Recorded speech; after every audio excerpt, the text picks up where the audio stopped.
வானொலியில் நீங்கள் கேட்டு மகிழ்ந்த தென்கட்சி கோ. சுவாமிநாதன் அவர்களின் இன்று ஒரு தகவல் கதை தொகுப்பினை கேட்கலாம். நம்பிக்கை இல்லைன்னா இந்த உலகத்துல நாம நடமாடவே முடியாது.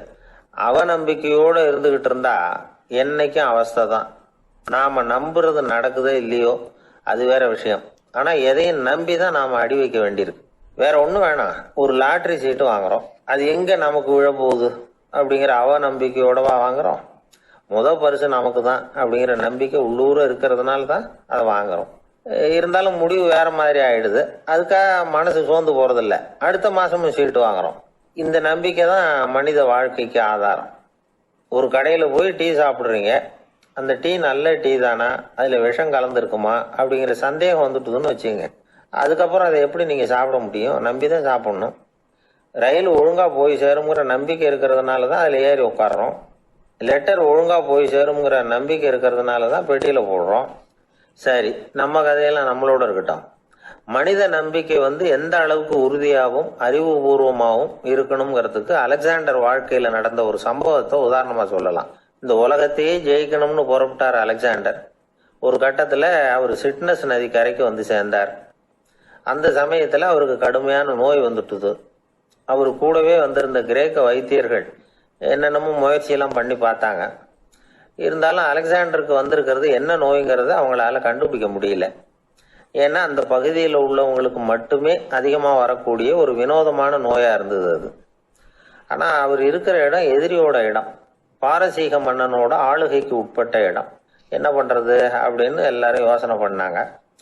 பாரசீக மன்னனோட அரண்மனையில் இருக்கிற வைத்தியர் வந்தா இந்த நோயை குணப்படுத்தி விடுவார் அப்படின்னு சொன்னாங்க. இருந்தாலும் எதிரியோட நாட்டில் இருக்கிற வைத்தியரை கூப்பிட்டு எப்படி நம்பி வைத்தியம் பார்க்க சொல்றது அப்படின்னு சொல்லி எல்லாரும் தயங்கினாங்க. ஆனா அலெக்சாண்டர் தயங்கல. பரவாயில்ல, அழைச்சிட்டு வாங்கன்னு விட்டார். உடனே அவரை போய் அழைச்சிட்டு வந்துட்டாங்க. அவர் வந்தாரு. அலெக்சாண்டர் உடம்ப பரிசோதனை பண்ணி பார்த்தார். சரி, இதை குணப்படுத்தி விடலாம், பயப்பட வேண்டியது இல்லை. ஆனா இதுக்கு ஒரு மூலிகை ரசம் தயார் பண்ணி கொடுக்கணும். நான் போய் அதை தயார் பண்ணிட்டு 2 நாள்ல திரும்பி வந்துடுறேன் அப்படின்னு சொல்லிவிட்டு போனார் அந்த வைத்தியர். அதே மாதிரி 2 நாள்ல திரும்பி வந்தார் மூலிகை ரசத்தோட. இதுக்கு இடையில அலெக்சாண்டரோட தளபதிகள்ல ஒருத்தர் ரகசியமா ஒரு எச்சரிக்கை கடிதம் கொடுத்து அனுப்பியிருக்கிறான். அதை வாங்கி என்ன விஷயம்னு பார்த்தார். இப்போ உங்ககிட்ட வந்திருக்கிற எதிரி நாட்டு வைத்தியரை நம்பாதீங்க, அவன் கொண்டுகிட்டு வந்திருக்கிற மூலிகை ரசத்துல விஷம் கலந்துருக்குது அப்படின்னு அதுல எழுதியிருக்கு. அதை பார்த்தார் அலெக்சாண்டர். இருந்தாலும் கொஞ்சம் கூட அலட்டிக்கல.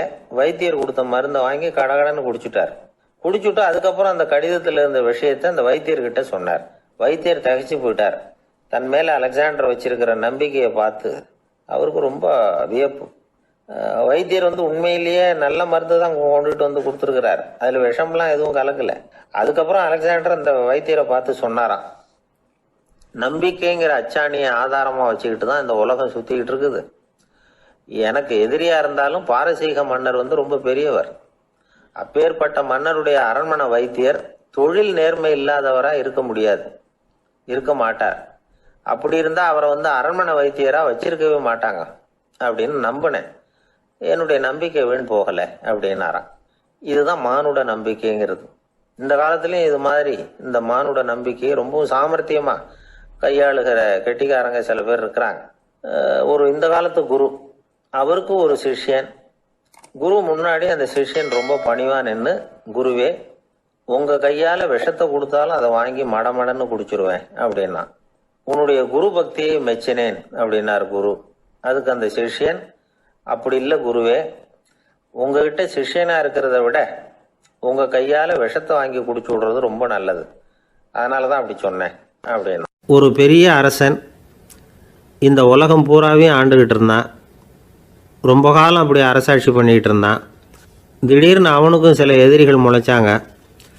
அவங்கெல்லாம் ஒன்று சேர்ந்து இவனை தோற்கடிச்சுட்டாங்க. தோற்று போனதும் இவனுக்கு பயம் வந்துட்டுது, எங்கே எதிரிகள் நம்ம கொண்டுடுவாங்களோ அப்படின்னு. வெளியில் வந்தால் தனக்கு ஆபத்துன்னு பயந்துக்கிட்டு யாருக்கும் தெரியாமல் ஒரு குகைக்குள்ளே போய் பதுங்கி கிடக்கிறான். நிலைமையை பாருங்கள்.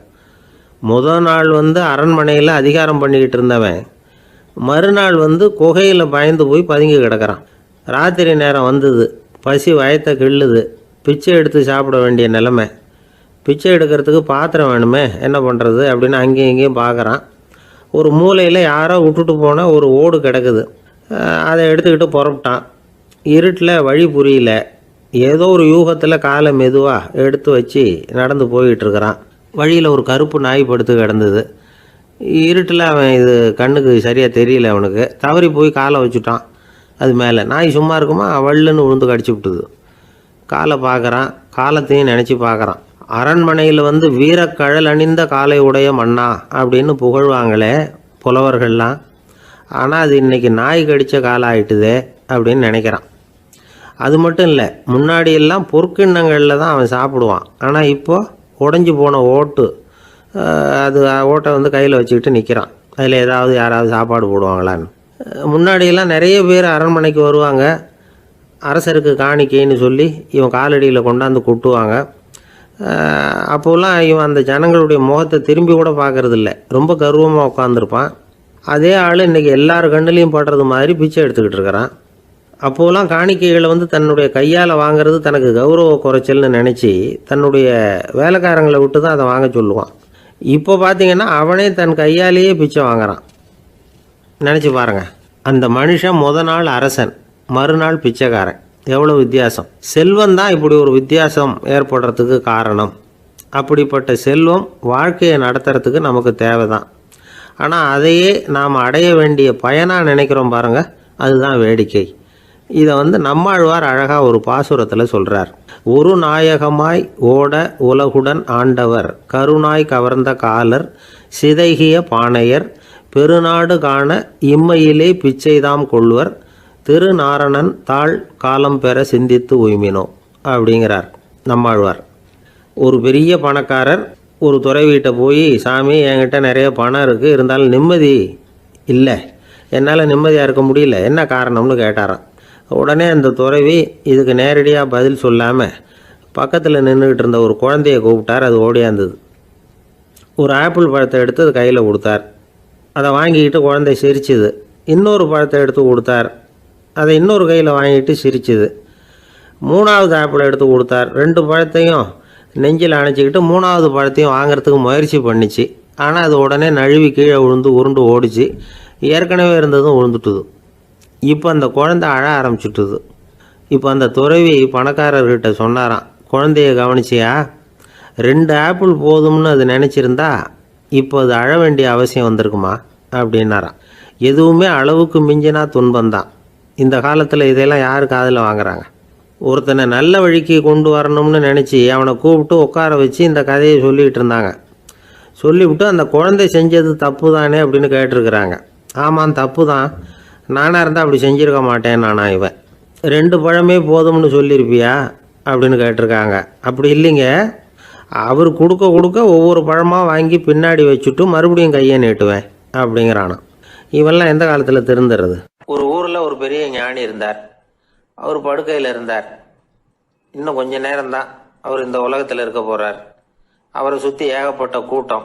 ஏற்கனவே அவருடைய உபதேசங்களை கேட்டவங்க பல பேர் அவரை சுற்றி நிற்கிறாங்க. அந்த ஞானி மெதுவாக கண்ணை திறந்து பார்க்குறார். எல்லாரும் அவருடைய கடைசி வார்த்தையை கேட்கறதுக்காக அவளோட காத்துக்கிட்டு இருக்கிறாங்க. அந்த ஞானி மெதுவாக பேச ஆரம்பித்தார். நான் என்னுடைய வாழ்நாள் பூராவும் உங்களுக்கு நிறைய போதனைகள் சொல்லிக்கிட்டு இருக்கிறேன். பேரானந்தம், மகிழ்ச்சி, தியானத்தன்மை, இதை பற்றியெல்லாம் சொல்லியிருக்கிறேன். இப்போ நான் வேற ஒரு கரைக்கு போய்கிட்டு இருக்கிறேன். நான் இனிமேல் இந்த கரையில் இருக்க மாட்டேன். நீங்கள் நான் சொன்னதையெல்லாம் கேட்டீங்க, ஆனால் எதையும் நீங்கள் நடைமுறைப்படுத்தி பார்க்கல. எல்லாம் கேட்டதோட சரி, அதோட விட்டுட்டீங்க. அப்புறம் அதை தள்ளி போட்டுக்கிட்டே வந்துட்டீங்க. மேலும் அதை தள்ளி போடுறதுல எந்த பிரயோஜனமும் கிடையாது. இப்போ நான் போய்கிட்டு இருக்கிறேன். உங்களில் யாராவது என்னோட வர்றதுக்கு தயாரா அப்படின்னு கேட்டார். அவ்வளவுதான், யாரும் வாய திறக்கல. ஒரே மௌனம், சத்தமே இல்லை. ஒருத்தர் பார்த்துக்கிட்டே நிற்கிறாங்க. அந்த கூட்டத்தில் ஒரு ஆள் அந்த ஞானி கூடவே 40 வருஷத்துக்கு மேலே இருந்திருக்கிறான். அவனும் வாயை திறக்காம இன்னொருத்தன் முகத்தை பார்த்துக்கிட்டே நிற்கிறான். இந்த சமயத்தில் பின்னாடி நின்றுட்டு இருந்த ஒருத்தன் கையை தூக்கினான். ஞானி அவனை பார்த்தார். சரி, ஒருத்தனுக்காவது நம்மோட வர்றதுக்கு தைரியம் இருக்குது அப்படின்னு நினைச்சார். ஆனால் அந்த ஆள் என்ன சொன்னான் தெரியுமா? ஐயா, நீங்கள் கேட்குறப்போ நான் உடனே எழுந்திருக்கல, கையை மட்டும்தான் தூக்கினேன். என்ன காரணம்னா, நான் எப்படி அடுத்த கரைக்கு சேர்றதுங்கிறது தெரிஞ்சுக்கிறதுக்காக தான். அந்த விவரத்தை மட்டும் இப்போ உங்ககிட்ட இருந்து நான் தெரிஞ்சுக்க ஆசைப்படுறேன். ஏன்னா இப்போ நான் உங்க கூட வர்றதுக்கு தயாரா இல்லை. எவ்வளவோ காரியங்களை நான் இன்னும் இங்க முடிக்க வேண்டி இருக்குது. வீட்டுக்கு ஒரு விருந்தினர் வந்திருக்கிறார், என்னுடைய இளைய மகனுக்கு கல்யாணம் பண்ணி வைக்கணும். அதனால இன்னைக்கு உங்க கூட வர முடியாது. அது மட்டும் இல்ல, இப்போ உங்க கூட அடுத்த கரைக்கு வந்தா திரும்பி வர முடியாதுன்னு வேற சொல்றீங்க. அதனால இப்ப நான் வரல. இன்னொரு நாள் நிச்சயமா நான் வர்றேங்க, வந்து உங்களை சந்திக்கிறேன். அதனால இப்ப நீங்க இன்னொரு தடவை எங்களுக்கு விளக்கமா சொல்லணும். ஏற்கனவே பல தடவை சொல்லி இருக்கிறீங்க. தயவு பண்ணி இப்போ ஒரு தடவை சொன்னீங்கன்னா சௌரியமா இருக்கும். அந்த அடுத்த கரையை அடையிறது எப்படி, இப்போ ஒரு தடவை அதை விளக்கமா சொல்லிட்டீங்கன்னா நல்லா ஞாபகப்படுத்திக்குவேன். அது சரியான சமயம் வர்றப்போ இது எனக்கு உதவியா இருக்கும் அப்படின்னு நானா. ஆனா உண்மை என்ன தெரியுமா, அந்த சரியான சமயம் வரவே இல்லை அப்படிங்கிறது தான் உண்மை. இப்படி அந்த கதை முடியும். இந்த கதை அந்த ஒரு ஆளுக்கு மட்டும் இல்ல, கிட்டத்தட்ட எல்லாருக்குமே அது பொருந்தும் அப்படிங்கிறாங்க விவரம் தெரிஞ்சவங்க. எல்லாருமே அந்த சரியான தருணத்துக்காகத்தான் காத்துக்கிட்டு இருக்கிறாங்களாம். அதுக்காக ஜோசியம் பாக்குறாங்க, கைரேகை பாக்குறாங்க, நாளைக்கு என்ன நடக்குங்கிற ஆவல்ல எல்லாரும் காத்துக்கிட்டு இருக்கிறாங்க. ஆனா அந்த ஒரு நாள் ஒருபோதும் வரப்போறது இல்ல. நீங்க தள்ளி போடுறதுக்காக பல அர்த்தமில்லாத காரணங்களை தேடுறீங்க அப்படிங்கிறார் ஒரு ஞானி. காத்திருக்கிறதுலயே நம்ம காலம் ஓடி போயிடுது. ஏன்னா இன்னைக்கு நாம சிந்திக்கிறது நாளைக்கு நாம சிந்திக்கிறது இல்லை. ஒவ்வொரு நாளும் ஒவ்வொரு மாதிரி போயிடுது. நாளைக்கு மறுநாளை பத்தியே சிந்திக்கிறோம். இப்படியே அது பாட்டுக்கு போயிடும். கரையை தொட்டு பார்க்கறது எப்போ, இதுதான் கேள்வி. நமக்கு வேண்டியப்பட்ட ஒருத்தர் ஒரு ரயில்வே பிளாட்ஃபாரத்தில் நின்றுட்டு இருக்கிறார். அங்க இருக்கிறவங்க கிட்ட கேட்கிறாராம், விசாரிக்கிறார், ஏங்க கிழக்க போற ரயில் போயிட்டுதுங்களான்னாராம். போயிட்டுதுன்னு இருக்கிறாங்க. கொஞ்ச நேரம் கழிச்சு எங்க மேற்க போற ரயில் போயிட்டுதுங்களான்னு கேட்டிருக்காரு. போயிட்டுதுங்களான் இருக்காங்க. அப்புறம் கொஞ்ச நேரம் கழிச்சு மறுபடியும் ஏங்க 10:30 மணி வண்டி போயிட்டுதான்னு கேட்டிருக்காரு. தொடர்ந்து காலையில இருந்து சாயந்தரம் வரைக்கும் இப்படி ஒரே இடத்துல நின்றுட்டு கேட்டுக்கிட்டே இருக்கிறார். இதை பார்த்துக்கிட்டு இருந்த ஒருத்தர் அவர்கிட்ட ஏங்க நீங்க எங்க போகணும் அப்படின்னு கேட்டாராம். இவர் மெதுவா சொன்னாராம், இந்த ரயில்வே லைனை தாண்டி அந்த பக்கம் போகணும் அப்படின்னாராம். ஒரு வயசான அம்மா ஒரு நாள் ஃபோன் பண்ணாங்க. ஐயா, நான் இந்த தகவல் நிகழ்ச்சியை தினமும் கேட்குறேன், உங்ககிட்ட ஒரு கேள்வி கேட்கணும் அப்படின்னாங்க. என்னங்க அப்படின்னோம். எனக்கு சொந்தமாக ஒரு நல்ல வீடு இருக்குது, வேணுங்கிற அளவுக்கு பணமும் இருக்குது, கணவரும் ரொம்ப நல்லவர், ரிட்டையர் ஆகி வீட்டில் தான் இருக்கிறார், பிள்ளைங்கள்லாம் பெரிய பெரிய உத்தியோகத்தில் இருக்கிறாங்க, அதில் ஒருத்தன் ஐஏஎஸ்ஸு, பணம்லாம் கூட நிறைய கொண்டாந்து கொடுக்குறாங்க. அப்படி இருந்தும் என் மனசில் நிம்மதி இல்லை, வாழ்க்கையில் ஒரு நிறைவு இல்லை அப்படின்னாங்க. ஏன்னு கேட்டோம். அதைத்தான் நான் உங்களை கேட்குறேன், ஏன் அப்படி அப்படின்னு திருப்பி கேட்குறாங்க. எங்களுக்கு ஒன்றும் புரியல. கொஞ்ச நேரம் குழம்பி போயிட்டோம். இருந்தாலும் அதை அவங்கக்கிட்ட காட்டிக்காம கொஞ்சம் சாமர்த்தியமா, ஏம்மா உங்கள் மனசில் நீங்கள் ஏதோ ஒன்று எதிர்பார்க்குறீங்க, அது நிறைவேறலை அப்படி தானே அப்படின்னு கேட்டோம். ஆமாம் அப்படின்னாங்க. அதுக்கப்புறம் அவங்கக்கிட்ட கொஞ்சம் மனம் விட்டு பேசுகிறப்போ தானாக விஷயம் வெளியில் வந்தது. அதாவது அவங்க பிள்ளைங்க பெரிய பெரிய உத்தியோகத்தில் இருக்கிறதுனால அவசரமாக பார்த்துட்டு ஓடுறாங்களாம். ஆசையாக அம்மான்னு கூப்பிட்டுக்கிட்டு கிட்ட உட்காந்து கொஞ்ச நேரமாவது என்கிட்ட பேசினா தானே என் மனசு கொஞ்சம் நிம்மதியாக இருக்கும். அது அவங்களுக்கு தெரிய மாட்டேங்குதே அப்படிங்கிறாங்க. இதுதான் அவங்களுடைய ஏக்கம். இந்த ஏக்கம் அந்த தாயின் மனசில் இருந்துக்கிட்டு இருக்குது. இப்படி மகனுடைய அன்புக்காக மட்டுமே ஏங்குற தாய்மார்கள் பல பேர் இருக்கிறாங்க இந்த உலகத்தில்.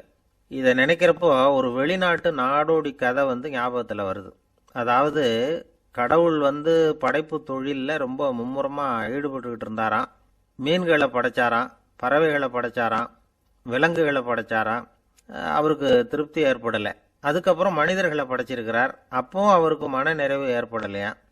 கடைசியாக தன்னுடைய சக்தி முழுசையும் பயன்படுத்தி குறையே இல்லாத அளவுக்கு ஒரு படைப்பை உருவாக்கினாராம். அந்த உன்னதமான ஒரு படைப்பு அதுதான் பெண், அதாவது தாய். இப்படி உருவாக்கி எல்லாரையும் இந்த உலகத்தில் விட்டுவிட்டாராம். அதுக்கப்புறம் கொஞ்ச காலம் கழித்து தன்னுடைய தேவியை அழைச்சிக்கிட்டு இந்த பூலோகத்துக்கு வந்திருக்கிறார். தன்னுடைய குறையில்லாத படைப்பாகிய பெண்ணை பார்த்தாராம். ஏம்மா, உனக்கு இன்னும் ஏதாவது குறை இருந்தால் சொல்லு, அதையும் நிவர்த்தி பண்ணி விடுறேன் அப்படின்னாராம். அந்த அம்மா பார்த்துருக்காங்க. சுவாமி, எனக்கு நீங்கள் கொடுத்துருக்கிறது 2 கை, என்னுடைய பிள்ளைகளுக்கு சேவை செய்கிறதுக்கு இந்த 2 கை பத்தலை, அதனால் இன்னும் ஒரு 2 கை கொடுத்தா தேவலை அப்படின்னாங்களாம். கடவுள் பார்த்தார். அதனால் என்ன, அப்படியே செஞ்சு விடலாம், இதோ அதுக்கான வரம் கொடுத்துட்டேன் அப்படின்னார். அந்த அம்மாவுக்கு இப்போ 4 கை ஆயிட்டுது. 4 கையாலேயும் குழந்தைகளுக்கு சேவை செய்ய ஆரம்பிச்சுட்டாங்க. கடவுள் திருப்தியாக திரும்பி போனார். அதுக்கப்புறம் கொஞ்ச காலம் கழித்து மறுபடியும் திரும்பி வந்தார் தேவியோட. பெண்ணை பார்த்தார். இப்போ என்னம்மா சந்தோஷந்தானே அப்படின்னாராம். அதுக்கு அந்த அம்மா, சந்தோஷந்தான், இருந்தாலும் இப்போ எனக்கு இருக்கிற 2 காலும் போதில்லை, இன்னும் ஒரு 2 கால் இருந்தால் தேவையில்லை, நிறைய ஓடி ஆடி பிள்ளைகளுக்காக வேலை செய்ய வேண்டியிருக்குது அப்படின்னு நாங்களாம். சரின்னு சொல்லி 4 கால் இருக்கிறது மாதிரி செஞ்சுட்டு போயிட்டார் கடவுள். மறுபடியும் கொஞ்ச நாள் கழித்து தேவி சொன்னாங்க கடவுள்கிட்ட, நீங்கள் என்னதான் முயற்சி பண்ணினாலும் முழுமையான ஒரு படைப்பை உங்களால் உருவாக்க முடியாது, அப்படி தான் நான் நினைக்கிறேன் அப்படின்னாங்களாம். அப்படியா சொல்கிறேன், வா அந்த பொண்ணை பார்த்துட்டு வருவோம் அப்படின்னு புறப்பட்டு இங்கே வந்தாங்களாம். இங்கே வந்து பார்த்தா 4 கால் 4 கையோடு அந்த பொண்ணு ஒரு செவுத்துல சாஞ்சி உட்காந்து அழுதுகிட்டு இருக்குது. இப்போ தேவி அந்த பொண்ணை சுட்டி காட்டி கடவுள்கிட்ட கேட்டாங்களாம், ஏங்க நீங்கள் அந்த பொண்ணுக்கு கையை கொடுத்தீங்க காலை கொடுத்தீங்க, சரி, அந்த கண்ணீரையும் எதுக்காக கொடுத்தீங்க அப்படின்னு கேட்டாங்களாம். அதுக்கு கடவுள் சொன்னாராம், கையை கொடுத்தது நான் தான், காலை கொடுத்தது நான் தான், ஆனால் அந்த கண்ணீரை கொடுத்தது நான் இல்லை, அதை கொடுத்தது அந்த அம்மாவோட பிள்ளைங்க அப்படின்னாராம். இன்றைக்கும் அப்படித்தான் பல பிள்ளைங்க அவங்க அம்மாவுக்கு கண்ணீரை தான் கொடுத்துக்கிட்டு இருக்கிறாங்க. அம்மாவை மதிக்கிற பிள்ளைங்க தான் இன்றைக்கி நல்லபடியாக இருக்கிறாங்கங்கிறது அவங்களுக்கு தெரியறதில்ல. இந்த காலத்து பிள்ளையாண்டான் ஒருத்தன் அவங்க அம்மா கிட்டேயும் நல்ல பிள்ளையா நடந்துக்குவான், மனைவிகிட்டையும் நல்ல கணவனாக நடந்துக்குவான், ரொம்ப சாமர்த்தியம். ஒரு நாள் அவங்ககிட்ட கேட்டாங்க, ஏன்பா உங்கள் அம்மாவும் உன் மனைவியும் சண்டை போட்டுக்கிட்டா நீ எந்த பக்கம் அப்படின்னாங்களாம். வீட்டுக்கு வெளிப்பக்கம் அப்படின்னானா. அவன் ஒரு ஊரில் ஒரு விஞ்ஞானி இருந்தார். அவர் பேர் என்னன்னா ஹோ, இதுதான் அவர் பேர்.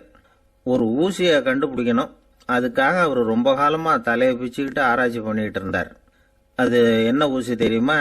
இந்த தையல் மிஷினில் இருக்குல்ல, அந்த ஊசி தான். அவருக்கு பிடிபடாமல் இருந்த விஷயம் என்னன்னா, அந்த ஊசியோட கூர்மையான பாகத்தில் நூலை எப்படி கோக்கிறது, அது எப்படி சேர்க்கறது, அதில் மற்ற ஒரு பாகம் வந்து மிஷினுக்கு உள்ளே போயிடுது. அதனால் அந்த பாகத்தில் சாதாரணமாக மற்ற ஊசியில் நாம் செய்கிறது மாதிரி நூலை கொண்டு போய் நுழைக்க முடியாது. அப்படியே நுழைச்சாலும் தைக்கிறது எப்படி, அது முடியாத காரியம். இதுதான் அவருக்கு இருந்த பிரச்சனை. ரொம்ப நாள் யோசனை பண்ணி பார்த்தார். தையல் மிஷின் ஊசியோட வடிவ அமைப்பு அவருக்கு புலப்படலை. ராத்திரி பகலாக அதே ஞாபகமாக இருந்தார்.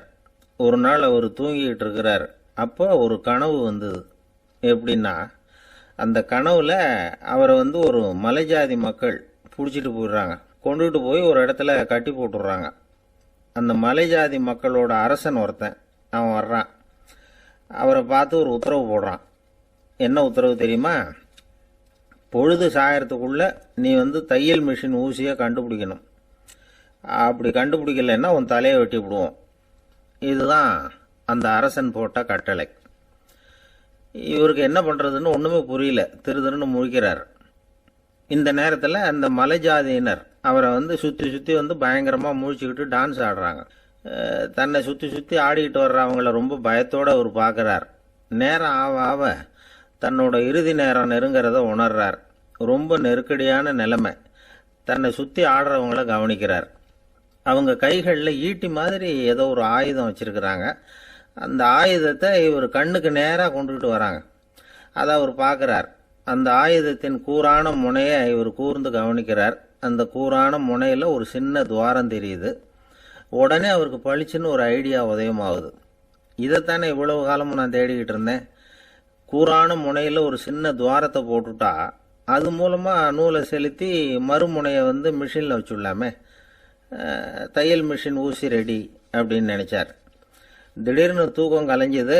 உடனே தன்னுடைய தலைமாட்டில் இருந்த குறிப்பு ஏடில் இதை வந்து குறித்து வச்சுக்கிட்டார். அதுக்கப்புறமா அந்த ஊசியையும் அவர் செஞ்சு முடித்தார். இது எப்படின்னு நீங்கள் நினைக்கலாம், ஆனால் இது சாத்தியம்தான். முழிச்சுக்கிட்டு இருக்கிறப்போ நமக்கு ஏற்படுற சில பிரச்சனைகளுக்கு வந்து கனவுல வந்து விட கிடைக்கிறது உண்டு. அப்படி பல பேருக்கு ஆயிருக்கு. உங்களையும் பல பேருக்கு இது மாதிரி அனுபவம் ஏற்பட்டிருக்கலாம். எந்த ஒரு செயலை பற்றி நினைக்கிறப்போவும் அந்த செயல் நம்ம நினைவில் ஒரு நல்ல வடிவம் பெறுது. ஒரு செயல் திட்டத்தை எந்த அளவுக்கு நாம் நல்லா யோசனை செஞ்சு திட்டம் போடுறோமோ அந்த அளவுக்கு அதை சுலபமாக செஞ்சு முடிக்க முடியும். அந்த விஞ்ஞானி நினைச்ச காரியம் அவர் எண்ணம் பூராவும் ஆக்கிரமிச்சது. அதனால் அவர் நினைச்சது கனவுல உருவாகி அதுக்கு வந்து செயல் வடிவம் கிடைச்சிட்டுது. மனிதனோட உள் மனசுக்கு அவ்வளவு ஆற்றல் உண்டு அப்படின்னு சொல்கிறாங்க. தூக்கத்தை வந்து ஆக்கபூர்வமாக உபயோகப்படுத்துறது எப்படி அப்படிங்கிறத பற்றியெல்லாம் இப்போ நிறைய ஆராய்ச்சி பண்ணுறாங்களாம், பயிற்சியெல்லாம் வேற கொடுக்குறாங்களாம். அதனால் தூக்கத்தை பற்றி லேசாக நினச்சிடாதீங்க. நமக்கு வேண்டியப்பட்ட ஒருத்தர், அவருக்கு தூக்கத்தில் நடக்கிற வியாதி, அதுக்காக மருந்து சாப்பிட்டுக்கிட்டு இருந்தார். ஒரு நாள் அவரை பார்த்து கேட்டோம், ஏங்க உங்கள் தூக்கத்தில் நடக்கிற வியாதிக்கு மருந்து சாப்பிட்டீங்களே, ஏதாவது முன்னேற்றம், ஏதாவது இம்ப்ரூவ்மெண்ட் தெரியுதா அப்படின்னு கேட்டோம். தெரியுதுன்னார். எப்படின்னோம்? அதுக்கு அவர் சொல்கிறார், முன்னாடியெல்லாம் தூக்கத்தில் ஒரு 10 அடி தூரம் நடப்பேன், இப்போலாம் ஒரு 40 அடி வரைக்கும் நடக்கிறேன் அப்படின்னார். நாட்டில் நல்லவங்க ஒருத்தர் 2 பேர் இருக்கிறதுனால தாங்க மழையே பெய்யுது அப்படின்னு சொல்கிறது உண்டு. நல்லார் ஒருவர் உளரேல் அவர் பொருட்டு எல்லாருக்கும் பெய்யும் மழை. சில சமயம் ரொம்ப பேர் திடீர்னு நல்லவங்களாகிடுவாங்க போல இருக்குது. அதனால தான் விடாமல் பேய் மழையாக கொட்டி தீர்த்துடுது. எல்லாரும் நல்லவங்களாகிட்டா உலகமே தாங்காது போல இருக்கே. அப்பப்போ ஒருத்தர் 2 பேர் நல்லவங்களாகணும், அப்போ தான் சீராக மழை பெய்யும். மாதத்துக்கு 3 பேர் நல்லவங்களானா மாதம் மும்மாரி பொழியும். இதெல்லாம் வேடிக்கை பேச்சு. இப்போ இதெல்லாம் ஒரு பக்கம் இருக்கட்டும், இப்போ விஷயத்துக்கு வருவோம். ஒரு கும்பலில் நல்லவன் யார் அப்படிங்கிறத எப்படி கண்டுபிடிக்கிறது? இதுக்கு ஒரு வேடிக்கை கதை உண்டு. என்னுடைய நண்பர் ஒருத்தருக்கு அவங்க பாட்டியம்மா சொன்ன கதையும் அது. அது என்ன கதைன்னா, ஒரு ஊரில் ஒரு சமயம் பலமான மழை பெய்ய ஆரம்பிச்சுட்டு தான். இடி மின்னல் ரொம்ப கடுமையாக இருந்திருக்குது. ஆரம்பித்த மழை வர வர கடுமையாக ஆகிட்டு இருக்குதே தவிர நிற்கிற பாடாக தெரியல. ஊர் ஜனங்கள்லாம் பார்த்தாங்க.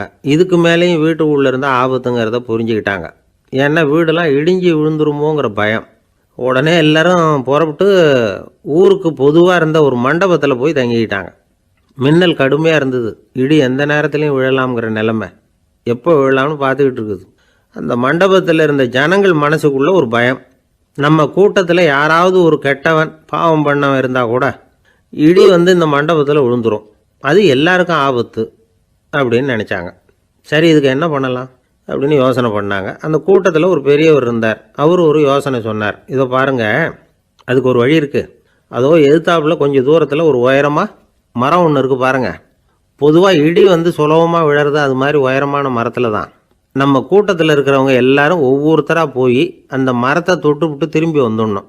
நம்மள பாவம் பண்ணவன் யாரோ அவன் அந்த மரத்தை தொடுற சமயத்தில் இடி விழுந்துடும், அவன் மட்டும் போயிடுவான், மண்டபத்தில் இருக்கிற நாமெல்லாம் பொழைச்சிக்கலாம் அப்படின்னு ஐடியா கொடுத்தார் அந்த பெரியவர். இது நல்ல யோசனையாக பட்டது. எல்லாரும் ஒத்துக்கிட்டாங்க. ஒவ்வொருத்தராக போய் அந்த மரத்தை தொட்டு விட்டு திரும்பி வந்தாங்க. இடி எதுவும் விழலை. இன்னமும் பாவம் பண்ண ஆசாமி அதை போய் தொடலை போல இருக்குது அப்படின்னு நினச்சிக்கிட்டாங்க. ஒவ்வொருத்தராக போகிறாங்க, எல்லாரும் போய் தொட்டுவிட்டு வந்தாச்சு. இன்னும் ஒரே ஒரு ஆசாமி தான் பாக்கி. கடைசியாக இருந்த அந்த ஆள் பயந்துட்டான். இது வரைக்கும் இடி விழலைன்னா இப்போ என்ன அர்த்தம்? இப்போ நாம் தான் பாக்கி, நாம் தான் தப்பு பண்ண ஆள் போல் இருக்குது அப்படின்னு நினச்சிட்டான். அதனால் துணிச்சலாக போய் தொடுறதுக்கு பயந்தான், தயங்கிக்கிட்டே இருந்தான். இருந்தாலும் மற்றவங்கள்லாம் சும்மா இருப்பாங்களா? கட்டாயப்படுத்தி கழுத்தை பிடிச்சி தள்ளாத குறையா அவனை தள்ளி விட்டாங்க, போய் தொட்டுட்டு வாடான்னு. அவன் நடுங்கிக்கிட்டே போய் அந்த மரத்தை தொட்டான். அதே வினாடி ஒரு பயங்கரமான மின்னல் இடி விழுந்துட்டுது. எங்கே விழுந்தது தெரியுமா? அந்த ஆள் மேலே இல்லை, மண்டபத்தில் விழுந்தது. மண்டபத்தில் இருந்தவங்க பூரா காலி. அந்த ஒரு ஆள் மட்டும் பொழைச்சிக்கிட்டான்.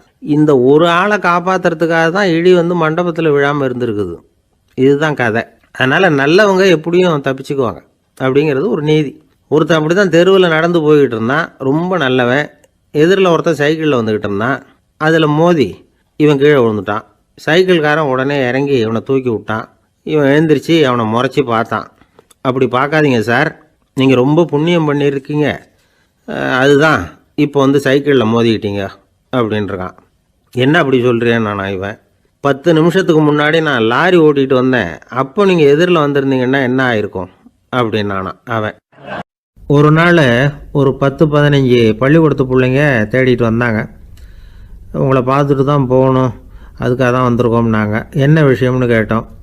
நாங்கள்லாம் கூடி ஒரு முடிவு பண்ணியிருக்கிறோம், அதை உங்கள்கிட்ட சொல்லணும் அப்படின்னாங்க. அதுவும் ஒரு வாண்டு பையன் அதை சொன்னான். என்ன முடிவு அது அப்படின்னு கேட்டோம் ரொம்ப ஆர்வமாக. அதை இப்போ சொல்ல மாட்டோம், எங்களுக்கு பிடிக்கிற மாதிரி ஏதாவது ஒரு தகவல் சொன்னால் அதுக்கப்புறம் நாங்கள் அதை சொல்கிறோம் அப்படின்னா அந்த வாண்டு பையன். சரி, சின்ன பையன்கிட்ட இன்றைக்கி வசமாக மாட்டிக்கிட்டோம் அப்படின்னு நினச்சிக்கிட்டு அவங்களுக்கு தகுந்த மாதிரி ஒரு கதை சொல்ல ஆரம்பித்தோம். அது என்ன கதைன்னா, ஒரு பெரிய காடு, அதில் பலவிதமான மிருகங்கள். அந்த காட்டுக்கு ஒரு சிங்கம் தான் ராஜா. எப்பவும் காட்டுக்கு அது தானே ராஜா. ஒரு பெரிய யானைக்கு இது பொறுக்கலை.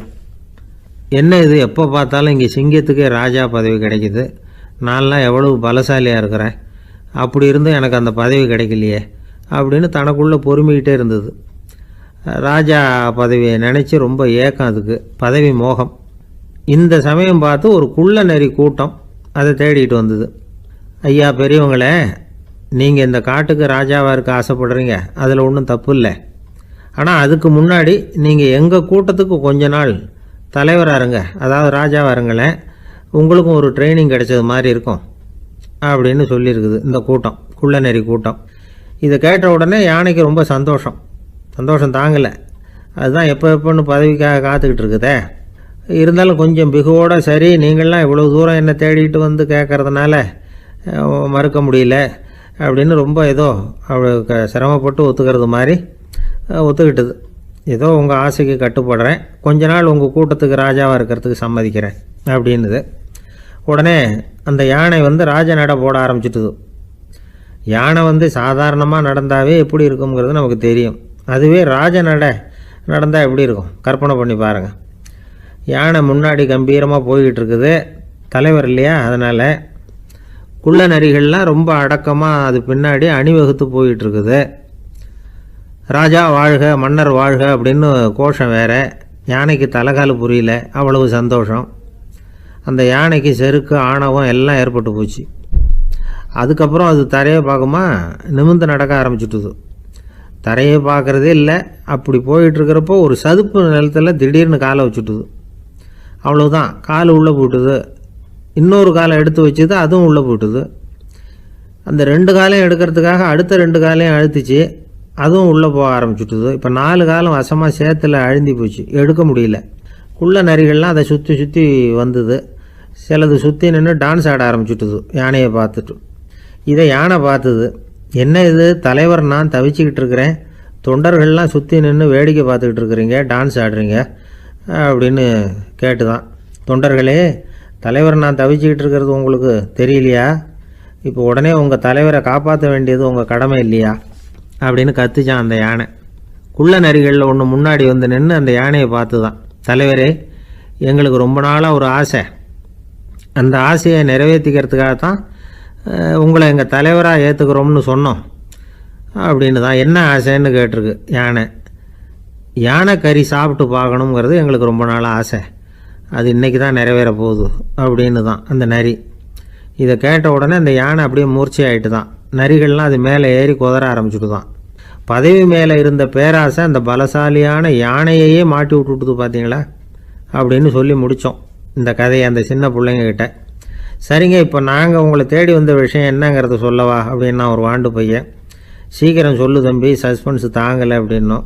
அவன் மெதுவாக எங்களை பார்த்து சொல்கிறான், எங்களுக்கு கொஞ்ச நாள் நீங்கள் தலைவராக இருந்தால் தேவலை அப்படின்னா. நம்ம உடம்புல ரத்த அழுத்தம் இருக்குதே, அது நல்லதா கெடுதலா? உடனே அது கெடுதல்னு தான் சொல்லுவோம். ஆனால் உண்மை அது இல்லை. இயற்கையாக உள்ள ரத்த அழுத்தம் நம்ம உடம்புக்கு தேவையான ஒன்று. அந்த அழுத்தம் அதிகமாக போனால் தான் கெடுதல்.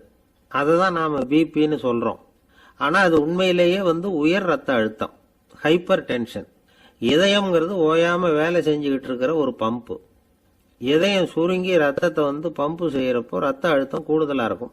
இதுக்கு பேர் சிஸ்டாலிக் பிளட் ப்ரெஷர் அப்படின்னு பேர். இதயம் விரிந்த நிலைக்கு திரும்புறப்போ ரத்த அழுத்தமும் குறையுது. இதுக்கு பேர் டயஸ்டாலிக் பிளட் ப்ரெஷர் அப்படின்னு பேர். இப்படி இது மாறி மாறி இருக்கும். இந்த பிபி 140 90 இப்படின்லாம் சொல்றாங்கல்ல, இதுதான். சீராக இருக்க வேண்டிய ரத்த அழுத்தம் ஒரு அளவுக்கு மேலே அதிகரிச்சுட்டா ஆபத்து ஆரம்பம்னு அர்த்தம். சரி, இந்த உயர் ரத்த அழுத்தம் உண்டாகிறதுக்கு என்ன காரணம்? இதனால தான் இது வருதுன்னு ஒரு காரணத்தை குறிப்பிட்டு சொல்ல முடியாது. ஆனால் வம்சாவளி காரணம், ரொம்ப டென்ஷனான சூழ்நிலையில் வேலை செய்யறது, உடம்பு குண்டா இருக்கிறது, இதெல்லாம் இந்த ஹை பிபிக்கு துணை செய்யுது. அப்படிதான் எடுத்துக்க வேண்டியிருக்குது. இது கிருமியினால ஏற்படுற வியாதி இல்லை, உடம்புல ஏற்படுற ஒரு பழுது, அவ்வளவுதான். இப்போ 40 வயசுக்கு மேலே தான் பொதுவாக இது பாதிக்கும். அதெல்லாம் சரி, ஒருத்தருக்கு உயர் ரத்த அழுத்தம் இருக்குது, அதை கட்டுப்படுத்துறதுக்கு வழி ஏதாவது உண்டா அப்படின்னா உண்டு. மருந்து கொடுத்தும் சரி பண்ணலாம். மருந்து இல்லாத சிகிச்சை முறைகளும் இருக்குது. இப்போ மருந்து சாப்பிட்றதுன்னா டாக்டர்கிட்ட போயிடலாம். அதுக்கு இப்போ சுமாராக 30 விதமான மருந்துகள் இருக்குதான். மருந்தோட உடல் கட்டுப்பாடும் மனக்கட்டுப்பாடும் சேர்ந்ததுன்னா ரொம்ப விசேஷம். அது இருக்கட்டும், மருந்து இல்லாம நாம செய்ய வேண்டியது என்ன, அதை தெரிஞ்சுக்குவோம். முதல்ல சீரான உடற்பயிற்சி, வாக்கிங் ரொம்ப நல்லது.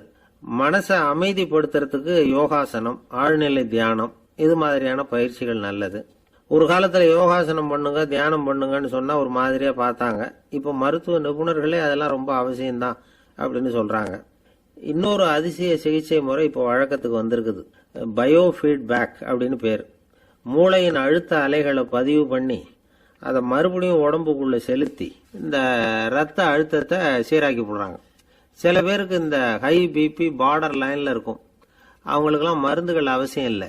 வாழ்க்கை முறையில் சில மாற்றங்களை பண்ணிக்கிட்டாவே போதும். பிஹேவியரல் மாடிஃபிகேஷன்ஸ்னு சொல்றாங்க. அது எப்படின்னா, பரபரப்பான வாழ்க்கை முறையை தவிர்க்கணும்.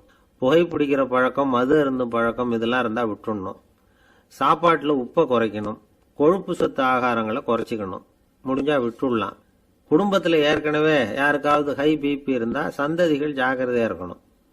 நடுத்தர வயசு அடைஞ்சவங்க அப்பப்போ அந்த பிபி செக் பண்ணிக்கிறது நல்லது. டாக்டர் சொல்கிறத நம்மள பல பேர் சரியாகவே கேட்கறது இல்லை. அதனால தான் இடைஞ்சல். ஒரு ஆள் பிபின்னு சொல்லி டாக்டர்கிட்ட போனான். உடம்பு குண்டா இருக்கு, அதை குறைக்கணும், முதல்ல தினமும் உடற்பயிற்சி பண்ணு அப்படின்னார். சரின்னு சொல்லிவிட்டு வந்தான், செஞ்சான். கொஞ்ச நாள் கழிச்சு மறுபடியும் டாக்டர்கிட்ட போனான். என்னப்பா எக்ஸசைஸ் பண்ணியா அப்படின்னு கேட்டார். தினமும் பண்ணினேன் டாக்டர்னா. என்ன பண்ணேன்னு கேட்டார். முன்னெல்லாம் சிகரெட்டை கடையில் வாங்குவேன், இப்போ நான் அப்படி வாங்குறத விட்டுட்டேன். தினமும் நானே என் கையாலேயே உருட்டி தயார் பண்ணுறேன் டாக்டர். இது ஒரு எக்ஸசைஸ் தானே அப்படின்னா. எனக்கு ஒரு நண்பர், அவர் ஒரு வழக்கறிஞர். ஒரு நாள் அவர்கிட்ட பேசிக்கிட்டு இருந்தேன். அப்போ கேட்டேன், ஏன் சார் நீங்கள்லாம் கோர்ட்டில் வாதாடுறப்போ கருப்பு நிற அங்கி அணியிறீங்களே, அதுக்கு என்ன காரணம்? சட்டத்துக்கும் கருப்பு கலருக்கும் என்ன சம்பந்தம் அப்படின்னு கேட்டேன். அது ஒரு சுவாரஸ்யமான கதைன்னார் அவர். சொல்லுங்களேன் அப்படின்னு அவர் சொன்னார். கிபி 1694 வருஷத்துல இங்கிலாந்து அரசி 2வது மேரிங்கிறவர் இறந்து போனார். அந்த ராணியோட கணவர் 3ஆம் வில்லியம், அவரு ஒரு உத்தரவு போட்டாராம். அரசியோட மறைவுக்கு அனுதாபம் தெரிவிக்கிற வகையில வழக்குரைஞர்கள் எல்லாரும் கருப்பு நிற அங்கி அணியணும் அப்படின்னு. அன்னைக்கு ஆரம்பிச்ச அந்த பழக்கம் அதுக்கப்புறம் மாறவே இல்லையாம். இன்னைக்கும் தொடருது. வழக்குரைஞர்கள்லாம் முதல்ல கருப்பு அங்கி மட்டும்தான் அணிஞ்சாங்களாம். அதுல ஒரு சின்ன சங்கடம். ஏற்கனவே உடம்பு கருப்பா இருக்கிறவங்க அதுக்கு மேல கருப்பு ட்ரெஸ் வேற போட்டுக்கிட்டா முகம் பளிச்சுன்னு தெரியாது இல்லையா? அதனால முகம் பளிச்சுன்னு தெரியறதுக்காக அவங்கெல்லாம் வெள்ளை நிற பட்டியை அணிய ஆரம்பிச்சாங்களாம். இப்படிதான் இங்கிலாந்துல அந்த பழக்கம் ஆரம்பமாயிருக்குது. அந்த சமயத்துல இந்தியாவை ஆண்டது பிரிட்டிஷ்காரங்க தானே, அதனால இங்கேயும் அந்த பழக்கம் அப்படி நடைமுறைக்கு வந்துட்டுது. அதே மாதிரி சர்ச்சிலின் மூதாதையரான மார்ல்பரோ பிரபுவின் ஞாபகார்த்தமா நீதிபதிகள் இந்த வெள்ளை குள்ளாய் அணியிற முறை பழக்கத்துக்கு வந்துதான். இதுதான் என்னுடைய நண்பர் சொன்ன தகவல். இங்கிலாந்துல நீதிமன்றம்ங்கிறது ரொம்ப மதிப்புள்ளது. அந்த அளவுக்கு சட்டத்துக்கு அங்க மரியாதை. அங்க நடந்த ஒரு சுவாரஸ்யமான நிகழ்ச்சியை ஒரு சகோதரி எழுதி அனுப்பியிருந்தாங்க. அவங்க அப்பா நீதித்துறையை சேர்ந்தவரா. அவர் சொன்னதான் இது. அவங்க எழுதி அனுப்பியிருந்த விஷயம் என்னன்னா, அங்க ஒரு கேஸ்ல ஒரு முக்கியமான தீர்ப்பு வழங்க வேண்டி இருக்குது. ஜட்ஜு, பாரட்லா படிச்ச பெரிய பெரிய வக்கீல்கள், ஜூரி எல்லாருமா கூடி அந்த கேஸை பத்தி விவாதிக்கணும். சுமாரா 40 பேர். இதுக்காக கோர்ட் ஹாலில் விசேஷ சேம்பர்ல நுழையறதுக்கு முன்னாடி அவங்கெல்லாம் தங்களுடைய கோட்டு தொப்பி எல்லாத்தையும் கழட்டி அங்க நின்றுகிட்டு இருந்த ஒரு அட்டெண்டர் கிட்ட கொடுத்துட்டு உள்ளே போனாங்க. அந்த ஆளு படிக்காதவர். அவரு ஒவ்வொருத்தர் கொடுக்கறதையும் வாங்கி அங்க அப்படியே ஒரு இடத்துல அடுக்கி வைக்கிறார். அப்படியே வாங்கி உள்ள வச்சுக்கிட்டு இருக்கிறார் ஒவ்வொரு இடத்துல. அது அவரோட வேலை. உள்ள போன ஜட்ஜி, வக்கீல், ஜூரி எல்லாரும் ரொம்ப நேரமா அந்த கேஸை பத்தி விவாதிக்கிறாங்க. ஒரு நாள் பூரா ஆயிட்டுது. அவ்வளவு தீவிரமா அக்கு வேறு ஆணி வேறையா பிச்சு உதறி இருக்கிறாங்க. ஒரு வழியா 13 மணி நேரம் கழிச்சு வெளியில வந்திருக்கிறாங்க. ஒவ்வொருத்தரா வர வர அந்த அட்டெண்டரும் அவங்கவுங்க கோட்டு தொப்பிய அவங்க கிட்ட எடுத்து ரொம்ப மரியாதையா திருப்பி கொடுத்துக்கிட்டு இருக்கிறார். கடைசியா ஜட்ஜ்மெண்ட்லாம் எழுதி முடிச்சுட்டு ரொம்ப திருப்தியோடவும் களைப்போடவும் வெளியில வந்துகிட்டு இருக்கிறாராம். இந்த ஆள் அவருடைய மேல் கோட்டையும் தொப்பியையும் எடுத்து அவர்கிட்ட ரொம்ப மரியாதையோட நீட்டினாராம். ஜட்ஜுக்கு ரொம்ப ஆச்சரியம். இந்த ஆள் எப்படி இவ்வளவு பேரோட கோட்டு தொப்பி எல்லாத்தையும் ஞாபகம் பேசகாம திருப்பி கொடுக்குறார் அப்படிங்கிறது அவருக்கு ஆச்சரியம். அதனால் அவர் அந்த ஆளை பார்த்து கேட்டாராம், ஏப்பா இந்த கோட்டை கொடுக்குறியே இது என்னோடது தானா, என்னோடது தான்னு உனக்கு எப்படி தெரியும் அப்படின்னாராம். இதுக்கு அந்த பியூனு ரொம்ப பதவிசா பதில் சொன்னாராம், ஐயா இந்த கோட்டு ஹேட்டை உங்ககிட்ட வாங்கி மாட்டினேன், இப்போ திரும்ப உங்ககிட்ட தரணும், தந்துட்டேன், இதுதான் என்னோட வேலை, மற்றபடி இது உங்களோடதா இல்லையா அப்படிங்கிறதெல்லாம் எனக்கு தெரியாதுங்க அப்படின்னார். ரொம்ப நாளைக்கு அப்புறம் ஒரு நண்பரை பார்த்தேன். உங்கள் கூட உட்காந்து கொஞ்சம் நேரம் அரட்டை அடிக்கணும் போல் ஆசையாக இருக்குன்னு. அப்படின்னா நேராக எங்கள் ஆஃபீஸுக்கு வந்துருங்க சார், அதுதான் வசதினார் அவர். இப்படி அரட்டை அடிக்கிறதுக்கு ஆஃபீஸ் தான் வசதியான இடம்னு நினைக்கிறவங்க பல பேர் உண்டு. அவங்களுக்கெல்லாம் கூடிய சீக்கிரத்தில் ஒரு இடைஞ்சல் வந்து சேரும் போல் இருக்குது. கைக்கு அடக்கமாக பிஸ்கட் வடிவத்தில் 2 அங்குல அகலத்தில் சதுர வடிவத்தில் ஒரு கருவி தயார் பண்ணியிருக்கிறாங்களாம். இது அரட்டை அடிக்கிறவங்களெல்லாம் கண்டுபிடிச்சிருமா. இன்ஃப்ரா ரெட் ரேஸ் அப்படின்னு சொல்கிறோம்ல, அகச்சிவப்பு கதிர்கள், அதனால் இது இயங்குது. ஆஃபீஸில் வேலை செய்கிறாங்கல்ல, அவங்க சீருடையில் இந்த கருவியை பொருத்திட வேண்டியது, அல்லது பையில் கூட வச்சுக்கலாம். ஒவ்வொருத்தர் கருவிக்கும் ஒவ்வொரு நம்பர் உண்டு, ஒவ்வொன்றும் வேறு வேறு சமிக்கைகளை அனுப்பும். இதை ஒரு கம்ப்யூட்டர் பதிவு பண்ணிக்கும். அந்த ஊழியர் எங்கே போனாலும் அதை இது பதிவு பண்ணிகிட்டே வரும். வராண்டாவில் இருக்காரா, கேன்டீனில் இருக்காரா, பாத்ரூமில் இருக்காரா, எல்லாம் பதிவாயிடும். பல ஊழியர்கள் ஒரே இடத்துல கூடி கும்பலாக இருந்தாலும் சரி, ஆஃபீஸுக்குள்ளேயே யாரும் போகக்கூடாத முக்கியமான இடத்துல ஒருத்தர் ரகசியமாக போனாலும் சரி, கம்ப்யூட்டர் காட்டி கொடுத்துரும். மேல்நாடுகளில் பல ஆஃபீஸ்களில் இப்போ இதை பயன்படுத்துகிறாங்களாம். இந்த கருவியை அணிஞ்சிருக்கிறவர் தனக்குரிய இருக்கையில் அமர்ந்த உடனே அவர் மேஜையில் இருக்கிற கம்ப்யூட்டர் அவரோட வருகையை பதிவு பண்ணிக்கும். சரி, இந்த கருவியை யாருக்கும் தெரியாமல் வெளியில் எடுத்து வச்சுட்டு ஏமாற்றி விடலாம்னு நினைச்சாலும் அதுவும் முடியாத காரியமா. நம்ம ஊருக்கு இந்த கருவி நல்லது தான். ஆஃபீஸில் வேலை செய்யாமல் அடுத்தவங்க அறைக்கு போய் அரட்டை அடிக்கிறது, ரகசிய கோப்புகள் வச்சிருக்கிற அறைகளுக்குள்ளே போய் நோட்டம் பார்க்கறது, இதையெல்லாம் கட்டுப்படுத்தி விடலாம்ல. சில பேர் வேணும்னே வேலை நேரம் பார்த்து பாத்ரூம் எங்கே இருக்குன்னு தேடி போயிடுறது உண்டு. அவங்களெல்லாம் இது சுலபமாக கண்டுபிடிச்சி சொல்லிவிடும். இந்த கருவியால் வேறு சில பிரயோஜனமும் இருக்குது. ஒரு பெரிய அதிகாரி ரூமுக்குள்ளே குறிப்பிட்ட சில பேர் தான் போகணும் நுழையணும்னு வச்சுங்களேன், அதுக்கு தகுந்த மாதிரி செட் பண்ணி வச்சுக்கலாம். அப்படி வச்சுட்டா அந்த குறிப்பிட்ட சில பேர் தான் அந்த கதவை திறக்க முடியும். அதே மாதிரி பணம், நகை, இது மாதிரி விலை உசந்த பொருள்கள் இருக்கிற அறைக்குள்ள குறிப்பிட்ட ஒரு சிலர் மட்டும்தான் போயிட்டு வர்றது மாதிரி நாம் பண்ணிக்கலாம்.